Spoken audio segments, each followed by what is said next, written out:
Hello दोस्तों. In this video I am going to talk about in G20. So first of all we are going to learn what is G20. So G20 is an intergovernmental forum. It comprises of 19 countries and one European Union.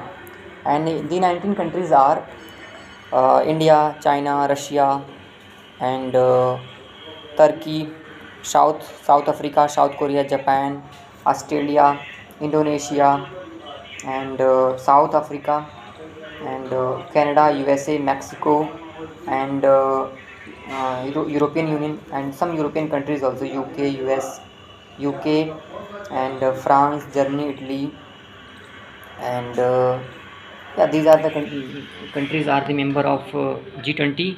And now we are going to talk about, like, हम लोग अब बात करेंगे कि इसका purpose क्या है, क्यों इसको फॉर्म किया गया था. तो इसको फॉर्म किया गया था, पहली बात तो इसको फॉर्म किया गया था 1999 में. एंड इसको फॉर्म करने का पर्पज़ ये था कि वर्ल्ड की सभी कंट्रीज़ एक साथ रहेंगी, जो most of the countries like these countries are account for 80% of world GDP. Means 80% money of the world is in the hand of these countries, and 65% of world global population is in this group, and 75% of global trade passing through these countries. And these countries are account for the 75% of global trade. And now we are going to talk about the current G20 summits. So recently we all know that recently the summit G20 summit held in Indonesia, Bali, Indonesia, where our Prime Minister Mr. Narendra Modi and other leaders of G20 were present, except the Vladimir Putin. Instead of Vladimir Putin, his Foreign Secretary Sergei Lavrov has attended the meeting. And because if the अगर वो Putin आते यहाँ पे तो उनका criticism ज़्यादा होता, और इसी कारण से उन्होंने अपने एनवॉय या अपने फॉरेन सेक्रेटरी को भेजा था यहाँ पे in place of himself.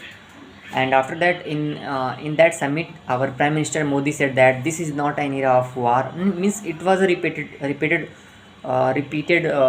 speech. Like our Prime Minister Modi has given the speech in Samarkand, Uzbekistan, in the SU summit, that this is not an era of war. So that speech were quoted by the French President Emmanuel Macron and other leaders also, that this is not an era of war. And after that, Joko Widodo, the president of Indonesia, assumed the presidency, hand over the presidency of G20 for the 2023 to India, and Indian Prime Minister assume the presidency. And India was the president. India is the president of G20 summit, for 2023. And now we are going to talk about the current G20 summit. Now we all know that India is the president of G20 summit. And now we are going to talk about what are the challenges, what are the issues India is going to discuss. So there are so many issues. First, the Russia-Ukraine war, and second is global recession, because most of the countries are going in recession. So it is prime responsibility of India to address these issues: climate change mitigation, global warming, and global trade. And these are the issues of G20 and so on. And there are so many issues, but right now I can recall these 3 or 4. And these are the issues. And now we are going to see the challenges, why India is not reaching on the consensus, because we all know that now the world is divided into 2 parts. First is the countries who are supporting Russia in the war, such as China and other countries also, like Belarus, and these are the countries are here. And talking about the other side, like Ukraine side, so most of the meaning like European countries, European Union, and European countries, and South American, North American countries such as America, Canada, these countries are supporting Ukraine in this war. As well as not only they are supporting, they are funding for the war. and they are giving they were giving so many equipments on the lease for the Ukraine, and so that is why world is divided into two parts, and the Western countries are trying to separate, or trying to make alone Russia on the global stage everywhere. So recently we see that they set a price cap on Russian crude oil, and they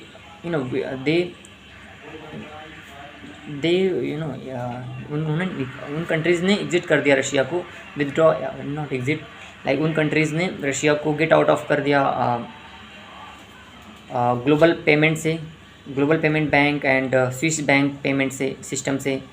so these countries are trying to isolate Russia from the world, but many countries, like many big countries and economically strong countries, are still neutral, like India.